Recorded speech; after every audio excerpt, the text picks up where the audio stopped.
Welcome to another episode of the MMA Lockcast. I'm your host, Manpreet, aka MMA Lock of the Night, your boy on social media at MMALOTN, and the architect behind the MMA Fight Archive, ensuring that you leave no stone unturned when you're going out there and doing your MMA research.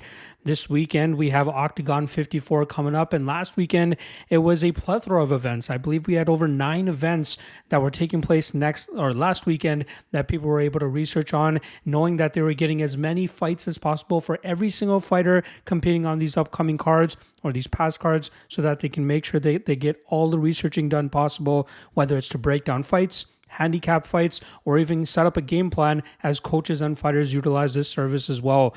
You guys can try it out for free for 7 days. Check the link in the description below. Once again, that is the MMA Fight Archive. Check it out and see why we have over 60 subscribers happy, pleased, and utilizing this service on a daily basis. All right. This weekend, we got UFC Vegas 87, headlined by a heavyweight fight between Gaziev and Rozenstruik. Yes, another mid-tiered heavyweight fight headlining an Apex card, even though we have other solid fights on the card that probably deserve those extra 2 rounds, and they'll probably need those extra 2 rounds. But for some reason, the UFC loves putting Rozenstruik in these opportunities. This is going to be his 4th Apex main event since the UFC started shifting their shows over there in 2020. I don't understand it. It is what it is. I believe the originally scheduled fight for this card, or at least the one that they were trying to get to main event this card, was Nurmagomedov against Corey Sandhagen. Unfortunately, Sandhagen is still rehabbing from the knee injury that he had going into his last matchup against Rob Font.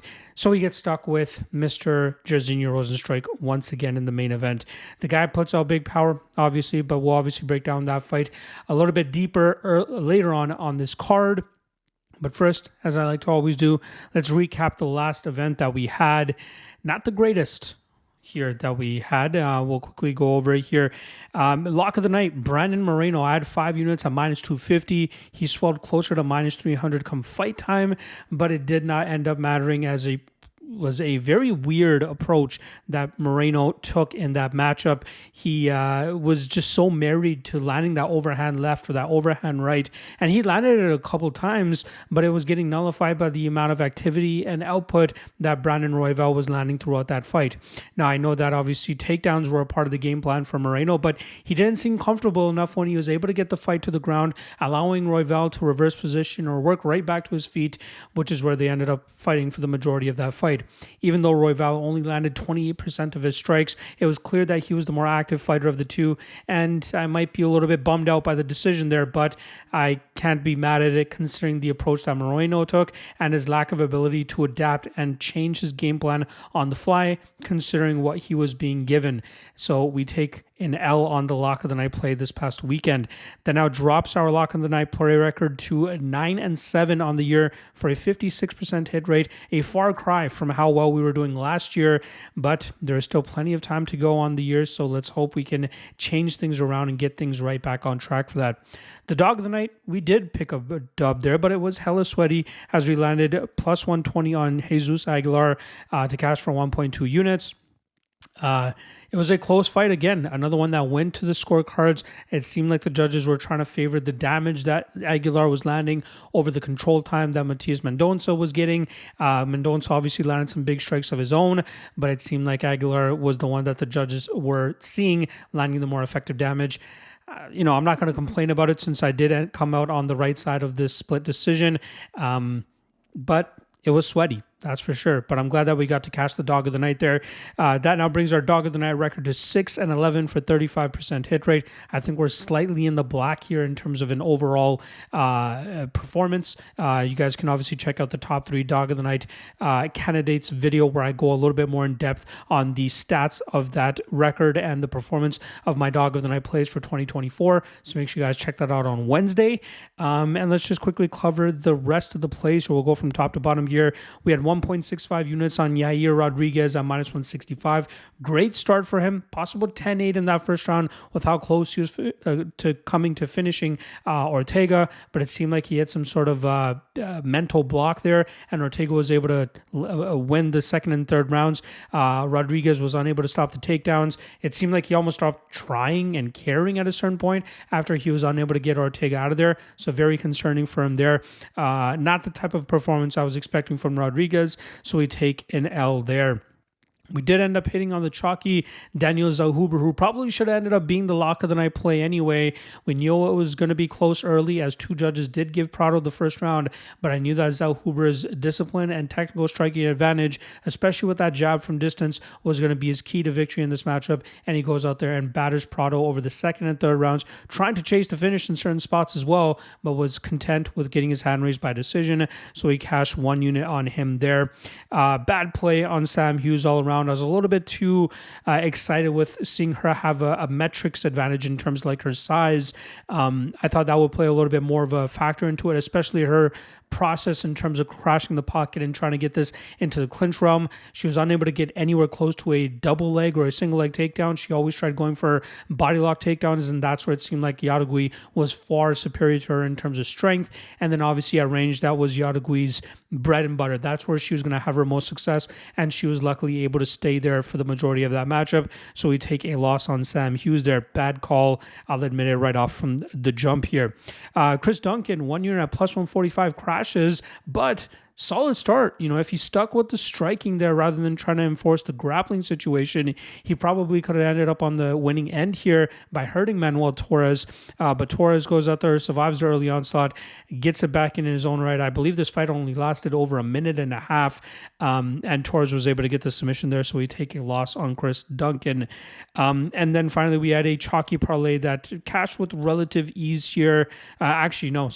Not relative ease, as Felipe Dos Santos, very questionable decision there in his favor. I could see it ever so slightly in favor of Dos Santos because of the damage he was landing compared to just the control and takedowns of Altamirano. I thought third round was clear Dos Santos. I thought first round was clear Altamirano. But then in that third round, the second round, I think the judges were seeing that Dos Santos was trying to land more damage, especially in the latter half of that round. And I think that's what they ended up scoring over what Altamirano was doing.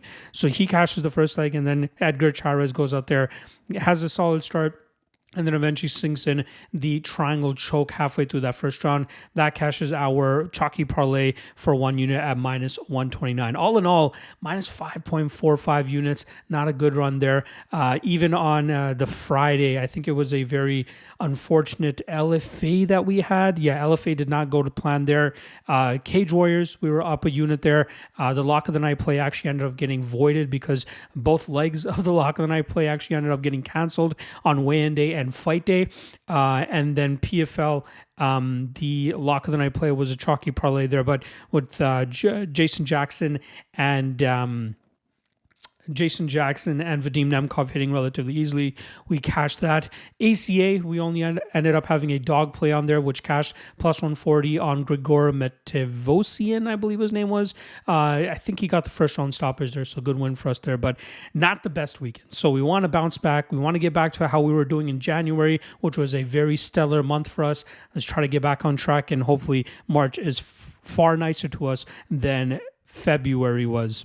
Locky two-step also did end up crashing this weekend. That was the first loss that the Locky two-step took on the year. We are now 5-1 on the Locky two-step, firmly entrenched in profit still. And then the Locky Trinity falls to 3-3 as it ends up losing. I will be dropping it on the Patreon page nice and early this week for anybody that wants to jump onto it. Otherwise, Thursday it will drop to the public for free.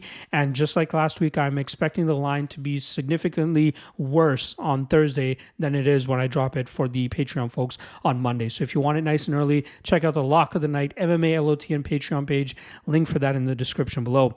And the last plug before we get into the breakdowns here, GodzillaWins.com, not only just for your MMA coverage, but for all team sports and all other sports that you can bet on. We got a great group of writers and podcasters on there. So make sure you guys go check out GodzillaWins.com. Wednesdays, we drop my main event article, which cashed this past week. And even though I took Brandon Moreno as a lock of the night play, I did tip the over 3.5 at -145 as my Godzilla Wins tip there. So we were able to cash on there. And then the three best money line spots, I think we ended up going 2-1 or 1-2, but been doing pretty well for 2024 on those spots as well. So if you guys want to check those out, I usually drop the links in the description below once they get posted to the website. Otherwise, just go to the website, check it out yourself, GodzillaWins.com. All right, let's get into this 9-fight card. Now, there is a fight that is tentatively scheduled for this weekend. We're supposed to have Rosas Jr. versus Ricky Turcios, which went down last week, or it was supposed to go down last weekend at UFC Mexico, but it got canceled on fight day, a couple hours before the fight was actually supposed to take place. And they're saying that it's rescheduled for this weekend, but Ricky Turcios just recently came out saying fake news. He hasn't signed a bout agreement or anything like that. So there may be a holdup, a road bump in that fight actually taking place this weekend. So I'm not going to cover that on this since it's not officially announced. It's not on the UFC stats page. Ricky Turcios is saying it's not happening. So I'm not going to waste my time with that. If you do want to know how I feel about that matchup, go back and watch last weekend's card where I have it timestamped on the UFC Mexico MMA Lawcast episode. Check it out on there if you want to hear my thoughts on that. If they do end up getting it righted and it ends up going down this weekend, you guys can just go back and watch last week's podcast to get my full card breakdown on that. Nothing's going to change in terms of my thoughts on the fight, so make sure you guys go check that out. All right, let's get into this 9-fight card. First fight up, we got lightweights going at it here as we have Abdul Karim Al-Selwady going up against Loic Radzhabov. We got -160 on Al-Selwady and +140 on Radzhabov. We'll start off on the Al-Selwady side, who obviously pulled off a big upset victory in his Contender Series matchup against George Hardwick a couple months back. I believe that was closer to August or September. But a lot of people counted Al-Selwady out there. A lot of people, were all enthralled by the Cage Warriors champion George Hardwick, who was a very solid striker, a very solid fighter who probably even deserves to be in the UFC to begin with. But Al-Selwady was a Fury FC champion who had some decent experience under his belt as well. But he showcased that he was able to still stick to a solid striking game plan, even though grappling is normally his path to victory in most matchups. We saw him use a lot of lateral movement, and that caused Hardwick a lot of issues in terms of tracking down Al-Selwady and trying to get off on his own offense. Al-Selwady went 1 of 6 on takedowns, so it was obvious that he wanted to get his grappling going. But once that was failing, he saw that it was better to just keep moving around at distance, cross the pocket every so often, and get up on the numbers and eventually get his hand raised by decision. He is a BJJ brown belt that normally looks to take fights to the ground, smash his opponents from on top either with TKO or by controlling them over 15 or 25 minutes and getting his hand raised on the scorecards. In fights that are high activity and high output, he normally starts to slow down later in fights, but his durability has been good enough and his cardio has been good enough to just keep him in fights late so that he can still go out there and win decisions. He's on a 5-fight winning streak since moving stateside after going on a 2-fight losing streak on the regional scene in the Middle East. Now on stateside, training with Fortis MMA, honing in on his skills, getting better every time out. I think we're going to continue to see the best version of him, especially with him only being 28 years old. His opponent this weekend, Loic Radzhabov, is 1-1 in the UFC now, and that first win came on short notice when he got signed to the UFC and took on Esteban Ribovics. His grappling paid off for him in the first 2 rounds of that matchup, but it was clear that he was starting to slow down as well, whether it's his usual cardio issues or the fact that he took that fight on short notice. He was still able to survive the hard-hitting style of Ribovics and win that matchup on the scorecards. His next matchup, he had to take a very tough fight against Matthias Rombeski, and Rombeski was able to just keep him on the back foot, chop away at his legs, land big shots on the feet, and then eventually finish him in that second round. Radzhabov is a solid fighter. a guy that has been in the PFL finals twice, but has fallen short in those finals as well to Natan Schultz, as well as Hausch Manfiel. Radzhabov is a guy that obviously likes to lean on his grappling, look to take opponents to the ground, and either finish them with a submission from that top position or grind them out and win a decision.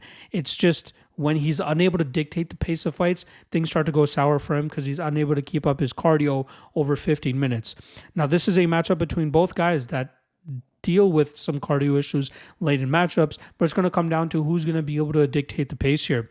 And I believe that Radzhabov, with a slight height advantage here, and a slight striking advantage, pure striking advantage. And what I mean by that is he's a little bit cleaner down the pipe, whereas Al-Selwady, who does not normally fight the way that he did in his last matchup, usually wings his shots, try to cross the pocket, and try to get in on the hips of his opponents, looking to take them to the mat. But I think Radzhabov might have a pure wrestling advantage in this matchup, which should allow him to dictate where this fight takes place. I don't know if that's going to be with him either trying to land takedowns of his own, getting the clinch going and pushing Al-Selwady up against the cage, or even just using pitter-patter shots from distance and maintaining that range, landing the straighter shots down the pipe. I get it. Al-Selwady had a phenomenal performance last time around, but let's not get too far ahead of ourselves. And this is coming from a guy that took him as a big underdog last time around, but I think that Radzhabov has far better experience against legitimate opponents, and I think he has all the chops here to go out there and pull off the upset and start off the night with an underdog getting the dub here. So I'm going to go Radzhabov to outpoint and put together a better optical performance for the judges to give the fight in his favor. Give me Radzhabov and Radzhabov by decision. Next up, we got a middleweight matchup between Christian Leroy Duncan and Claudio Ribeiro in the middleweight division. Obviously, heavy chalk here on Duncan at minus 280. He's going up against Claudio Ribeiro, who comes in at plus 240. Now, Duncan is coming off of his second UFC victory, but first legitimate one, considering the first one was a TKO via injury over Dushko Todorovic. But he had a solid showing against Tuliulian, but he showcased some maturity in that matchup. He didn't just go out there and try to land his flashy, spinning, flying shit from distance, but he tried to engage in the clinch where he was able to hurt Tuliulian a few times and really wear on Tuliulian so that he could take advantage of him in the later rounds of this fight. I think it was the second round that he ended up getting the finish in. But we saw when he goes up against technically better strikers who are better at maintaining the range and making Duncan pay for some of his unorthodox maneuvers, he ends up coming up on the short end of the stick like he did against Armen Petrosian. But only 28 years old and seeing what it's like to face some of the higher levels that are going to be across from him in the UFC, I think we saw some good things from Duncan last time around. Now, his opponent this weekend, Claudio Ribeiro, comes in with a 1-2 UFC record, most recently getting knocked out by Roman Kopylov mid last year. Ribeiro, similar to Duncan, is a guy that likes to utilize power punching styles with unorthodox movements, whether it's flying stuff, spinning stuff. The guy just likes to go out there and be a human highlight reel. He has big power in his shots, which is how he became so successful on the regional scene. But you can see in fights against Abdul Razak Al Hassan and Roman Kopylov that when he's extended in fights against better technical opponents, he more than likely will end up coming up on the short end of the stick. His lone victory in the UFC is against Joseph Holmes, who I don't believe is that great of a fighter. And even though that finish came in the second round, I think it was more so with the fact that Holmes was unsuccessful with his takedown approach there and started to break and eventually allowed Ribeiro to run away with that matchup and get that second round finish.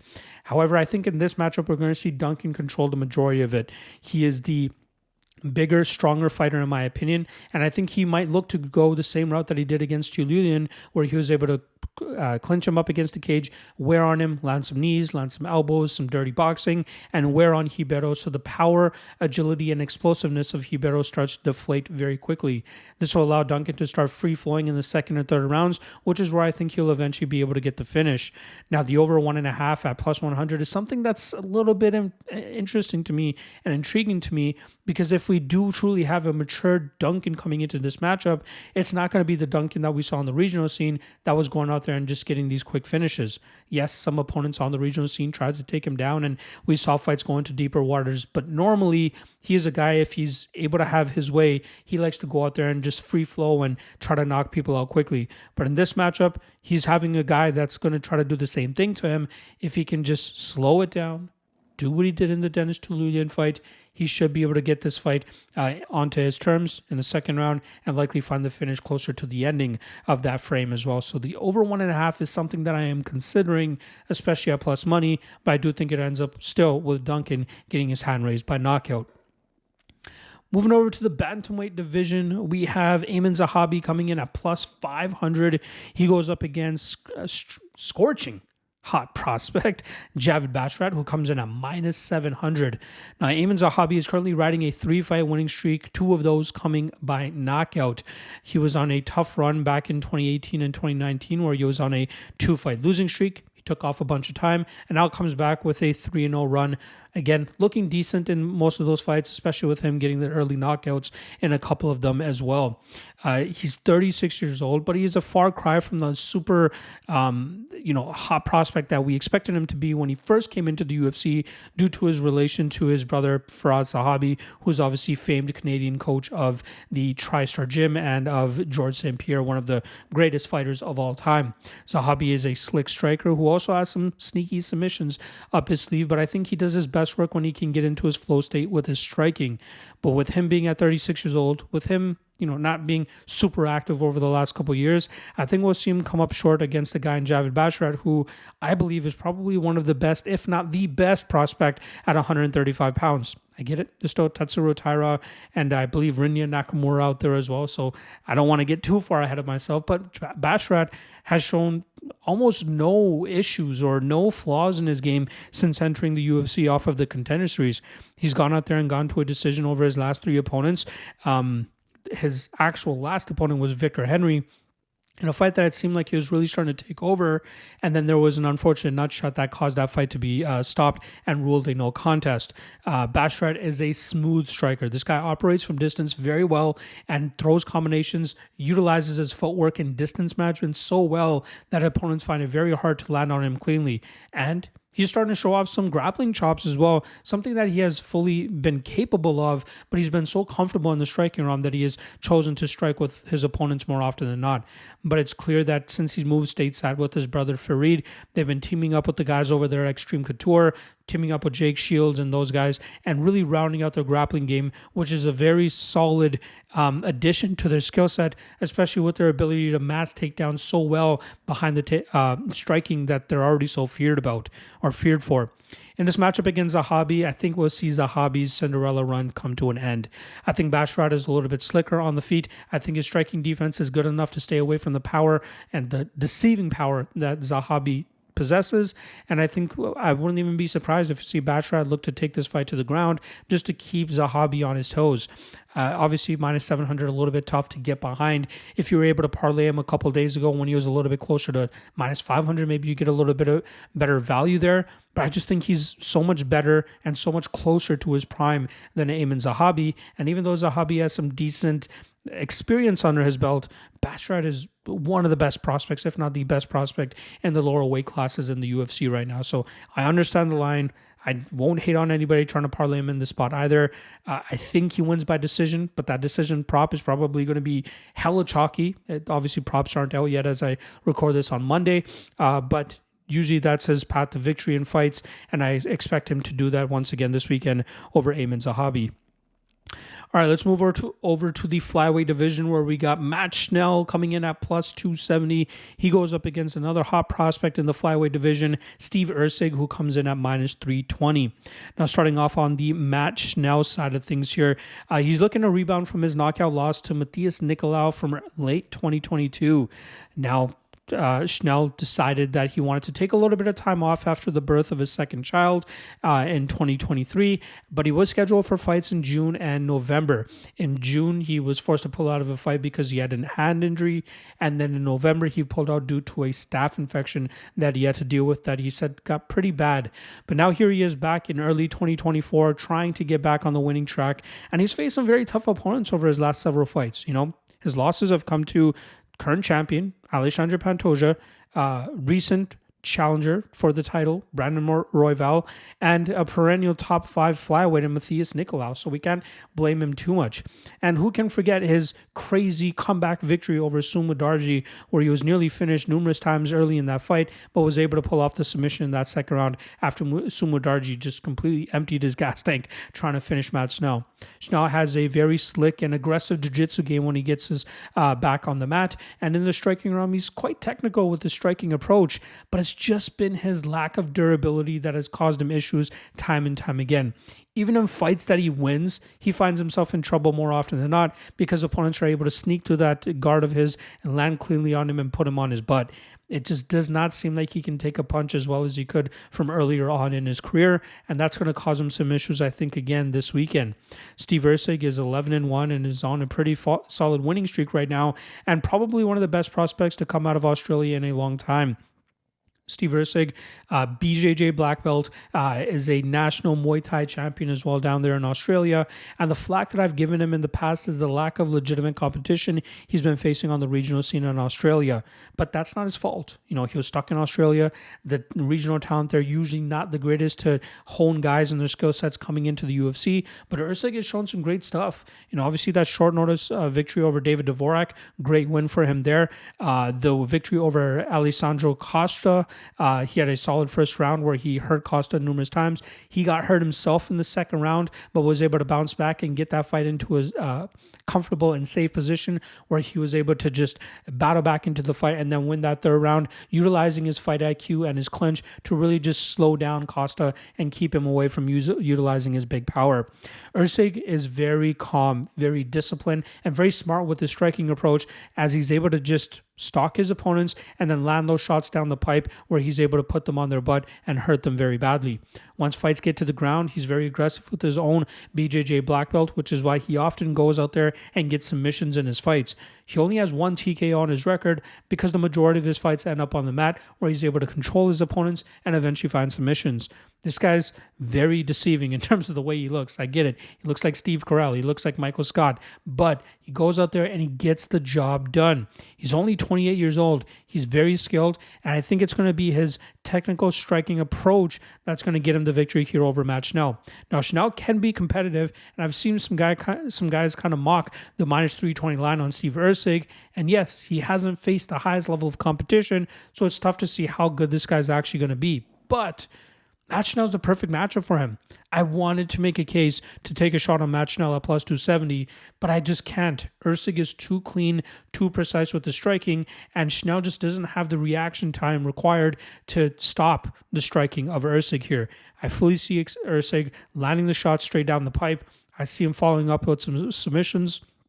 I hope we see him go out there and just try to get the TKO victory because Schnell has found a squirmy-ish way to get out of bad spots when guys are looking for submissions. So just put a stamp on it. I think Steve Erceg hopefully goes out there and gets the club and drum rather than the club and sub. Minus 320, again, it's hard to convince people on that spot. So I'm going to try to hone in on the inside the distance prop. I was hoping we would get plus money on the under 2.5, but the total is currently set at 1.5, and the under 1.5 is plus 110, which doesn't give me high hopes for the under 2.5 if we ever get an alternate line there or even the fight doesn't go to decision. But I think Erceg is the spot here, and I think he's going to land cleanly on Schnell, eventually drop him, and eventually find the finish. I'll be looking for Erceg inside the distance.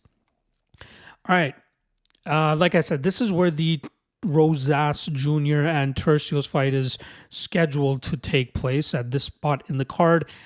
Nothing official as of yet. But if you want to know what my thoughts are on that fight, go check last week's breakdown where I have the full breakdown for that fight on the UFC Mexico City show. All right, let's get into this bantamweight banger here, where we have Umar Nurmagomedov, 16-0, coming in at minus 1050.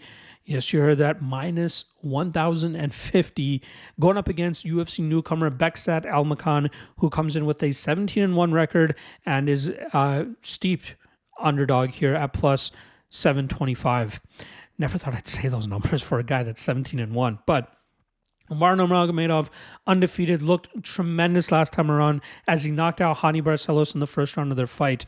That fight took place in January of 2023, so it's been a long time since we've seen Nurmagomedov get inside the cage.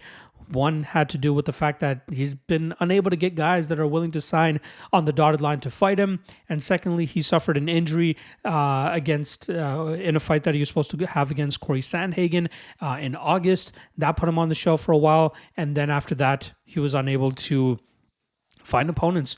That's why the UFC had to go out and find a guy like Almakhan, who has a 17-1 record, who's a regional champion, to sign on the dotted line and jump ahead a lot of guys and fight somebody as skilled as Nurmagomedov.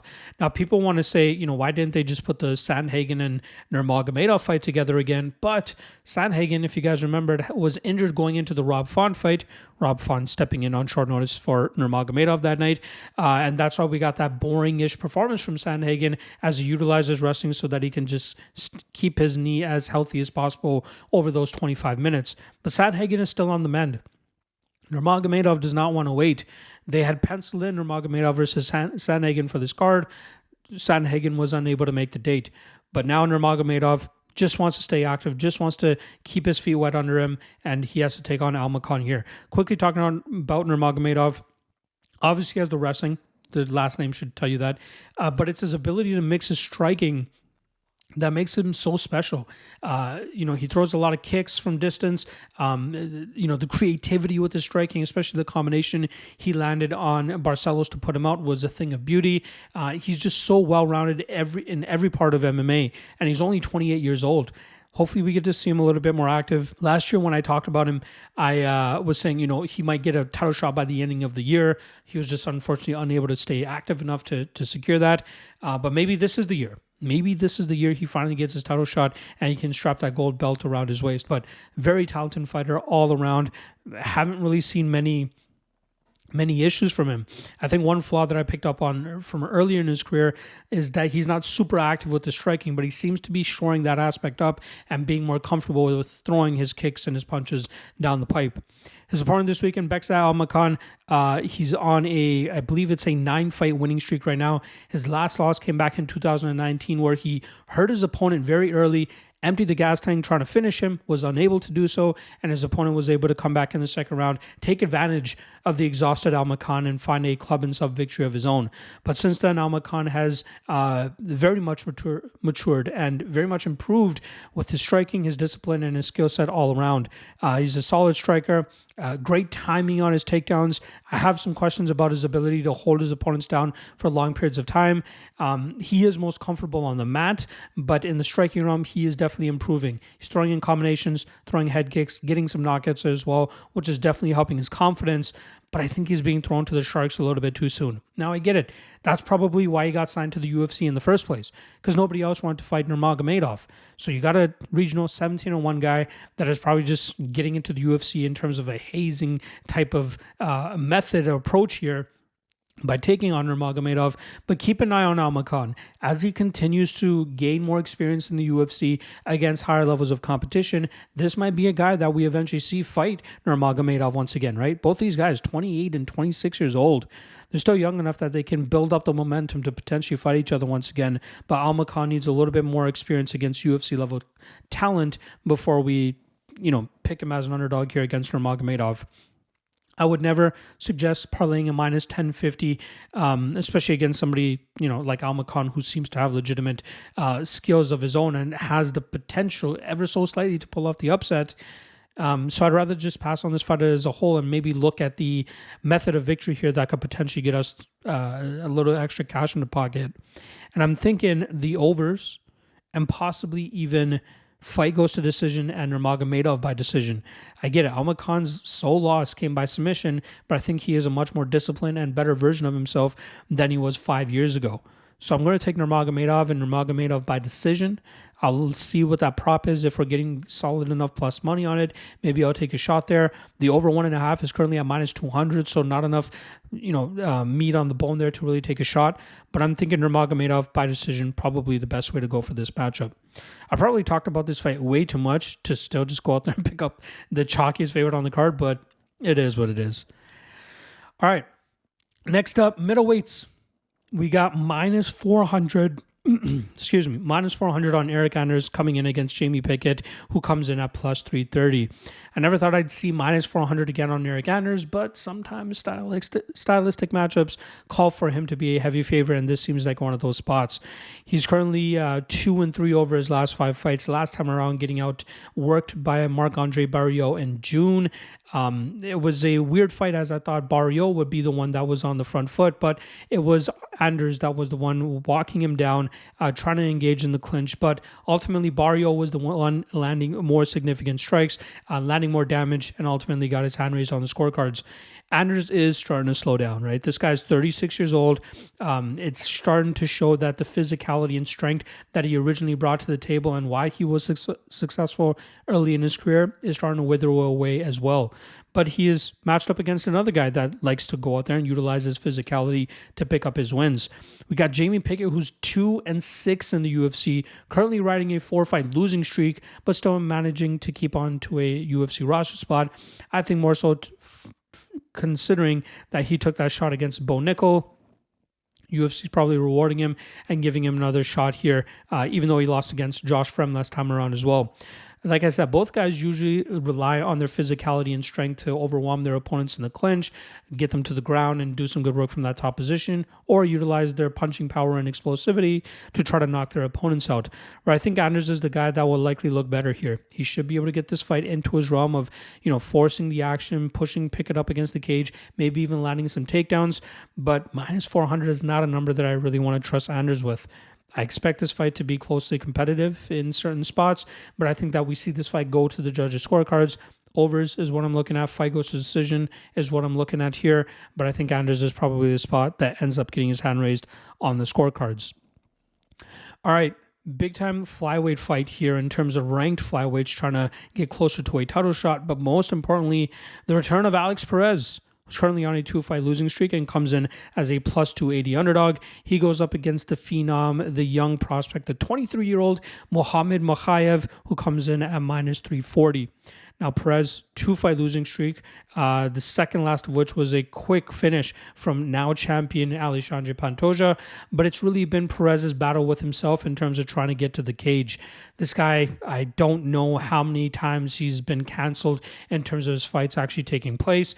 There was one fight where he missed weight and it was canceled. And then there was another fight where his opponent missed weight and Perez canceled the fight because he didn't want to take that fight. Very weird circumstances all around for Perez, a guy that was once seen as a highly touted prospect for this flyweight division, right? He had a solid wrestling game of his own. He had an improving striking game, especially with the calf kicks that he was able to establish in his fights, most recently against Jussier Formiga. But it seems like a thing of the past now. He is a guy that the MMA world is just so just over now. Right? Like, he never makes it to the cage. The joke is whether he's actually going to fight or not. I'm sure the UFC has a backup ready to go for Mokaev if that's what ends up happening. But you can't count Perez completely out. He's 31 years old. He's still a skilled fighter. And now a guy that's been, the center of ridicule from the MMA fan base. A guy that a lot of people have been continuously counting out. He might be the most dangerous version of himself coming out there and trying to prove these people wrong and remind them why he was such a highly touted prospect to begin with. So I don't want to just automatically go out there and fade the guy, especially with Mokaev being such a heavy favorite here. Now let's quickly talk about Mokaev here, who's obviously won every single fight that he's had since coming into the UFC, 10-0 record now. But the last fight is the intriguing one. He got a third-round submission victory over Tim Elliott. I believe it's now 3 straight fights in a row where he's gotten a third-round submission victory. But the last one was intriguing because I believe Mokaev was down on all the scorecards going into that final round. So if that fight had gone another 1.5 to 2 minutes, we might not see Mokaev with an undefeated record still. Tim Elliott would have gotten his hand raised by decision. But there's not a lot of fighters like Elliott. There's not a lot of guys that cause the scrambles and frustrations that he normally does because of how wild and unorthodox he is. And I don't know if there's another fighter that can reproduce a Tim Elliott type performance. Mokaev, we know he is so dominant in the grappling realm. He's so good at finding submission opportunities and taking that on home with him. His striking is a little bit more flash than substance at this point in time. And I think a lot of it has to do with him trying to close that pocket with something spectacular to keep his opponent on the defensive so that he can change levels and get fights to the ground. But he's still developing. He's still young. that first loss is around the corner. Is it this weekend against the unsuspecting Alex Perez? I don't think so. I'm not fully sold on that. But I'm not willing to go out there and trust this youngster at minus 340 against a guy that could end up being his toughest test to date. But I'll still take Mokaev. I'm thinking this fight goes to the scorecards over 2.5. But I think Mokaev will be the one landing the better damage, getting some more control time. But this will be closer than the odds actually indicate. All right, moving over to the co-main event of the night. We got a light heavyweight showcase bout here in, like I said, light heavyweight division. Minus 270 on Vitor Petrino going up against plus 230 Tyson Pedro. Now, Petrino, undefeated prospect, 10-0, and I think he is one of the dark horses to go out there and get into the top 5 and possibly find himself in a title fight within the next 1.5 to 2 years, depending on how things shake out at the top of the division. So much cluster, so much uncertainty up there, but we know Alex Perez is taking on Jamal Hill at UFC 300. Let's see how that one shakes out. But Petrino is a guy that is improving every single time out. I tried to fade him against Anton Turcali in his UFC debut, citing that I thought that Turcali's grapple-heavy approach would allow him to grind out and wear down the gas tank of Petrino. But Petrino showcased that he can keep his explosivity solid enough through 15 minutes that guys will find it very difficult to keep him in a bad position. It almost reminds me of Yasmin Yargui to an extent, and the fact that if anybody ever tries to put her in a bad position, she's just able to explode or just aggro out of those spots and get back to distance where she feels most comfortable. That's the case with Petrino. The guy very rarely gets stuck in bad positions because he has such good awareness in terms of what it looks like optically being on his back or being up against the cage, and he just does what he needs to do to get back out into space or reverse the position and look like he's the one in the dominant position. He's already a great striker with a ton of punching power to try to knock out his opponents and finish them, but he's been improving his grappling over his last couple of fights and trying to showcase it to the world. The Marcin Prachnio fight, continuous takedowns and eventually leading to a third-round submission victory that night. Modestas Bukauskas tried to get it going there, but he thought that probably going the striking route was going to be the best way for him to get the win, and he was able to get that second-round knockout there. This guy's very dangerous, and if he continues to improve his grappling game, this guy's going to be one tough cookie to crack. His opponent this weekend, Tyson Pedro, is a guy that was in similar position to Vitor Petrino, seemed as a highly touted prospect, but after losing to Mauricio Shogun Hua, took off an extended layoff. He had a ton of injuries that he had to come back from, and then he finally made his return to 2 easy matchups in Ike Villanueva and Harry Hunsucker. He was able to finish both of those guys, and his confidence was definitely back.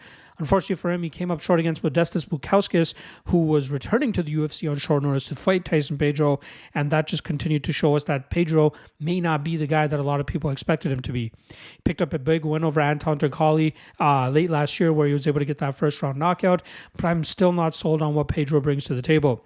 He's a guy that has some slick submissions up his sleeve if he looks to take fights to the ground, and he has some decent striking as well if he wants to try to keep getting into the flow state from distance.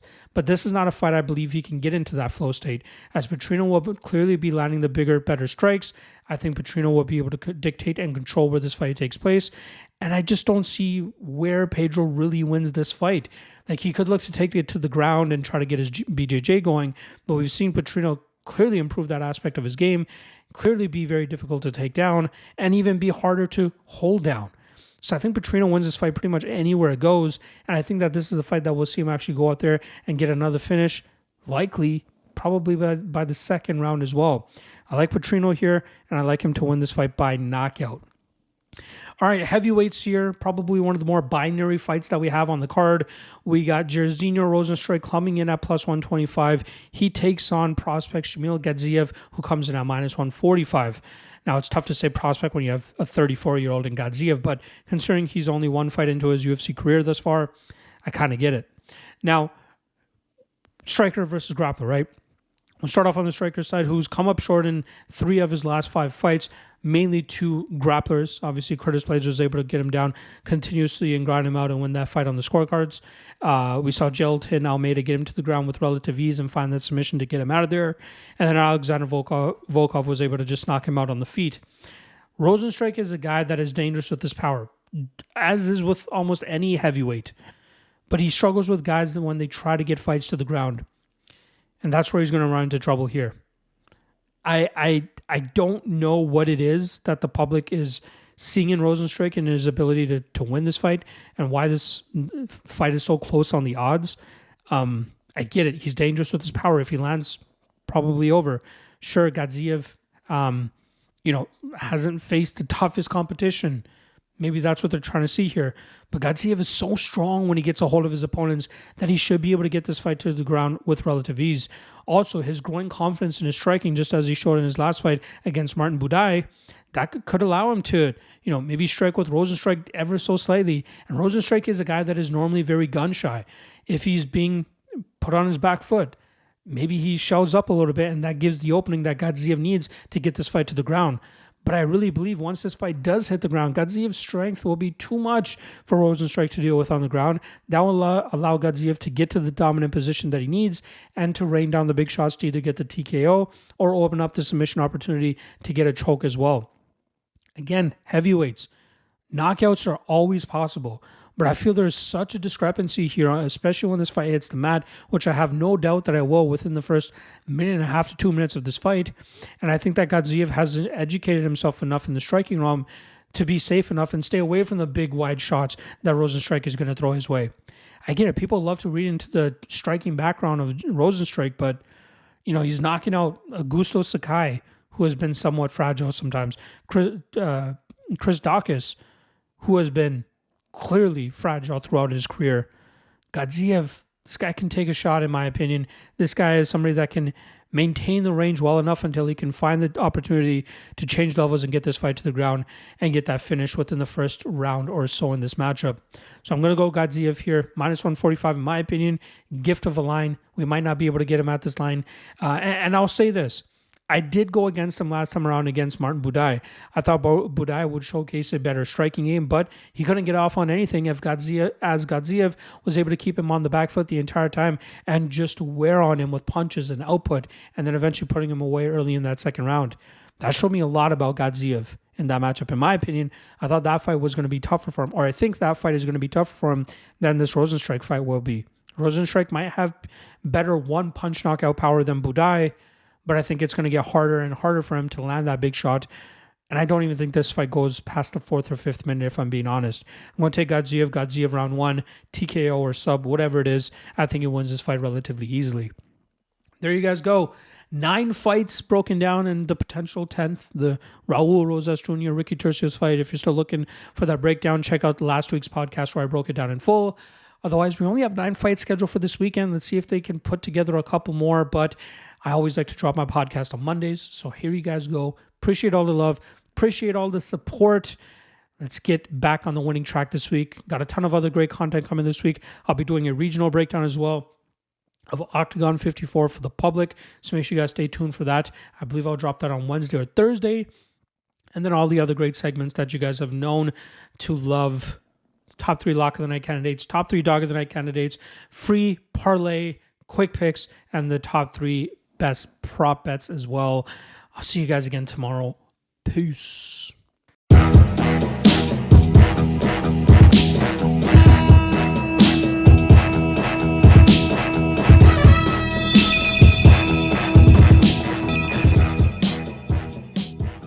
Last thing.